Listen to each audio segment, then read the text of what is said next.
Okay, let's look into starting to factor some polynomials here. So we're going to first start by looking at GCF of expressions. I know earlier in the semester we talked about finding the GCF and LCM of different numbers. So that skill is now going to kind of come back to play here.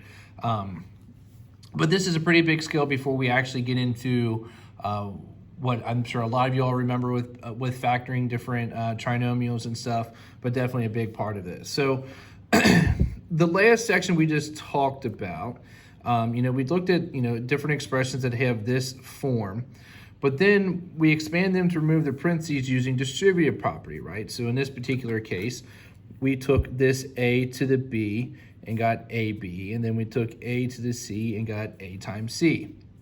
Well, when we're talking about factors, we're talking about multiplication, like the distributive property did here. But now when we're asked to factor something, we're asked to identify the greatest common factor. It's almost like we're working in the reverse order. We are going to undistribute the expression here, okay? And that's kind of what this sentence here talks about. When we factor a polynomial in the form ab plus ac, right, how we got when we use a distributive property, we would factor out a common factor of a, right? When we talked about finding greatest common factor of numbers back in chapter 1, we would have a number like 20, and we would say, what factors or what numbers make up the number 20. Well, when we look at this expression, AB plus AC, all we need to do is find the GCF of this term and this term, and we can factor out that common factor. Okay, and then we're left with the a parentheses b plus c, which is what we originally started with when we talked about the distributive property. So we are undoing what the distributive property does. So now for these next 4 examples, what we need to do is identify the GCF, and then we need to factor that GCF out, right? So we're identifying that, this expression has a factor, and since it has it in common, we're going to pull it out. Here we go. So we have 12a squared b to the third plus 18a to the fifth b. Well, the first thing we need to identify is the GCF. We need to figure out, right? We have 2 terms in our expression here, right? This would be we have 2 terms in our expression. We need to figure out what the GCF is. What is the biggest number that goes into both terms? So let's start with the coefficients. What's the biggest number that goes in? It's 12 and 18. That would be a 6. Remember the how we do with the variables and exponents. The GCF is the smallest number you can see. So if we have 2 a's here, 5 a's here, the most that they both can give up is 2 a's. So the GCF would have an a squared, and then the b. Well, this has 3 b's, this has 1 b. So the most that they both can give up is just 1 b. All right, so now that we've identified what the GCF is, we say what we call is factor that out. Since they both have that factor in common, we don't need to write it, or it doesn't need to be in both. So we're going to pull this factor out. And what this really means is, when I pull this factor out of the term, what is left of the term? Kind of maybe an easier example.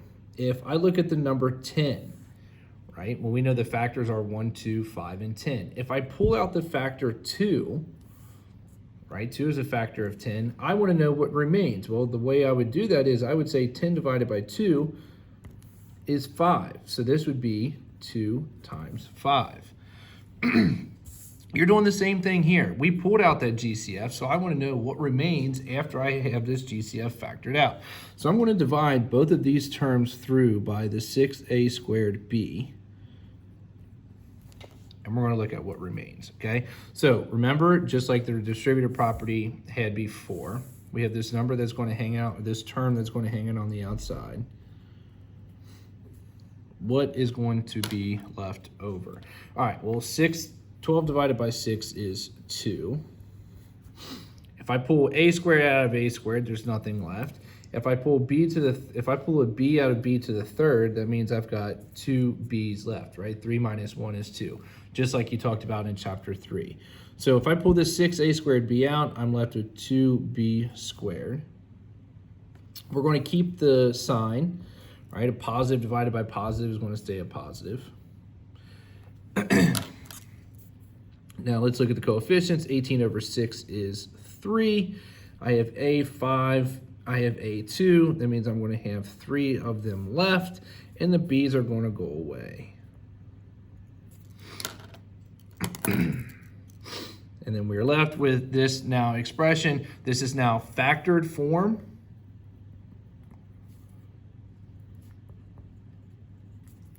Okay, you're going to hear me referring to this, or you're going to see a test that may ask you to put it in factored form. You know, this is what it's referring to. It wants to see the multiplication aspect of it. It wants to see a GCF, you know, pulled out to the side. And one way to double check your answer, we just talked about how factoring is, you know, maybe another way of saying undistributing an expression.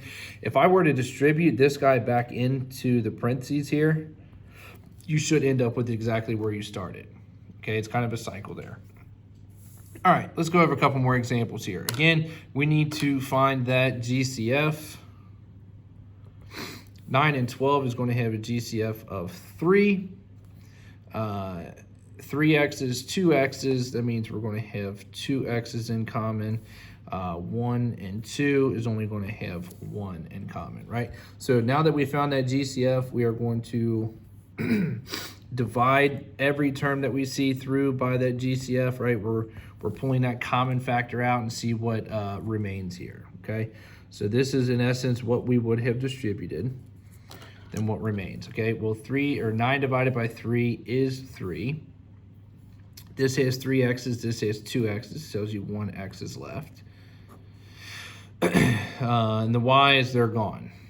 All right, and then let's look at the next term. We have a negative divided by a positive. That's going to be a negative. 12 divided by 3 is 4. So we're doing this part. I'm trying to color code a little bit there for you. We have a 2 here and a 2 there. That's going to go away. There's nothing left there. That has 2 y's. That only has 1 y. So again, this is completely factored form. Understand that. Look what's going on inside parentheses. This has a 3. That is a 4. That's an x. That's a y. The only thing that they have in common here is the number 1, and that's exactly what you want. Okay, all of the other factor stuff is kind of hanging out on the outside of the parentheses. Okay, and again, double check your answer. If we go ahead and distribute through this 3x squared y, we should end up in that same exact part of the expression that we started with.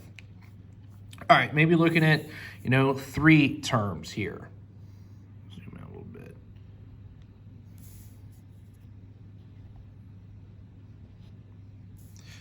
All right, we have 8x to the 10th y plus 12x to the 8th y minus 36x squared. So we're going to take the same process here. We're going to look to see if there is anything in common that we can pull out of this expression. Is there a GCF we can pull out? All right, well, let's look at the coefficients. This is an 8, that's a 12, that's a 36. What would be the largest number that goes into all of them? Well, my first instinct might be an 8, start with the smallest number, but 8 doesn't go into a 12. Maybe another number that goes into the 8 would be a 4. 4 goes into 12. Does 4 go into 36? Yeah. Okay, so the GCF there, the coefficients would be a 4. Let's look at the variables. That has 10 x's, that has 8 x's, that has 2 x's.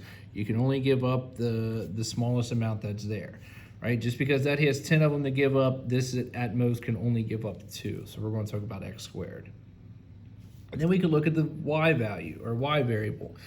This has a y, that has a y, but that does not have a y. In order for it to be a GCF, it needs to be in common, right? And when we say in common, it needs to be in common with every term that's there.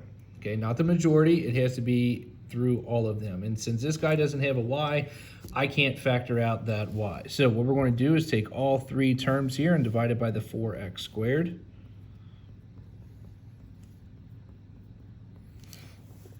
Okay, we're going to pull out that common factor of the 4x squared, and we're going to see what remains. All right, here we go.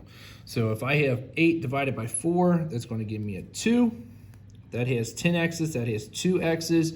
Remember, when we are dividing bases, the rule with the exponents, you subtract. So this is going to be x to the 8th.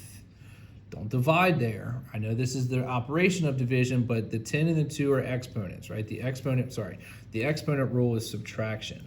And there's no y down here, but there is a y on top. He's got to tag along. Okay, don't ignore it because you didn't do anything with it. All right, let's look at the middle term and what I'm going to write with the red pen here. So 12 over 4, positive 12 over positive 4 is a positive 3. This has 8 x's, this has 2 x's. Again, you know, the exponent rule is we are going to subtract. So 8 minus 2 is 6. Again, that has a y that we've got to use to tag along there. And lastly, let's look at the third term here. I have a negative 36 divided by a positive 4. That is a negative 9. That has x squared, that has x squared. There's no x terms left. Okay, so again, this is the factored form of that trinomial or that expression.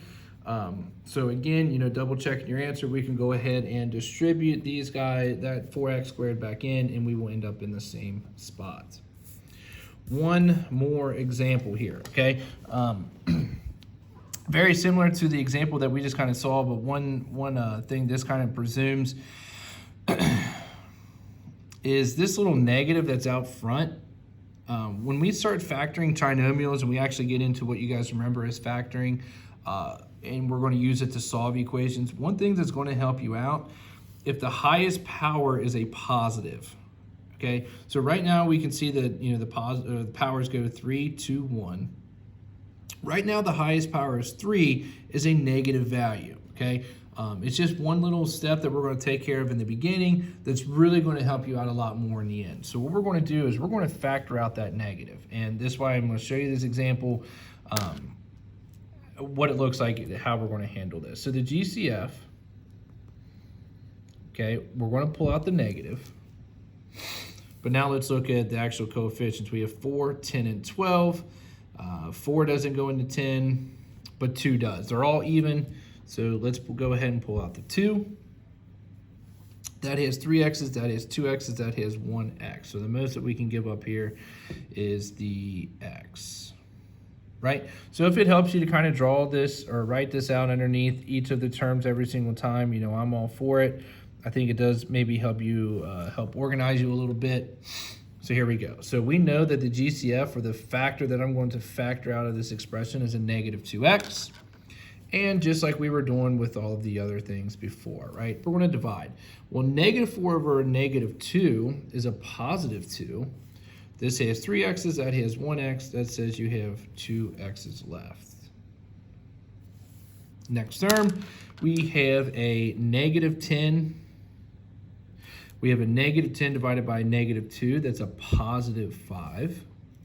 That has 2 x's. That has 1 x. That tells you you have 1 x remaining. And lastly, I have a positive 12 over a negative 2, which leaves me with a negative 6. That has an x. That has an x. That's going to, you know, there's not going to be any x left. They all went away. And here is the factored form that you should have had remaining. Again, that little negative that we pulled out, because notice that my highest power is a positive. You know, here in the next couple of days, we're going to break this down even further. And like I said, that one little minor step that we took in the beginning is going to help us out tremendously when we start talking about this stuff here. All right, again, hopefully this helps. I know I only did 4 examples, but again, this should be a lot of review stuff. But if you're stuck, definitely reach out and ask your questions.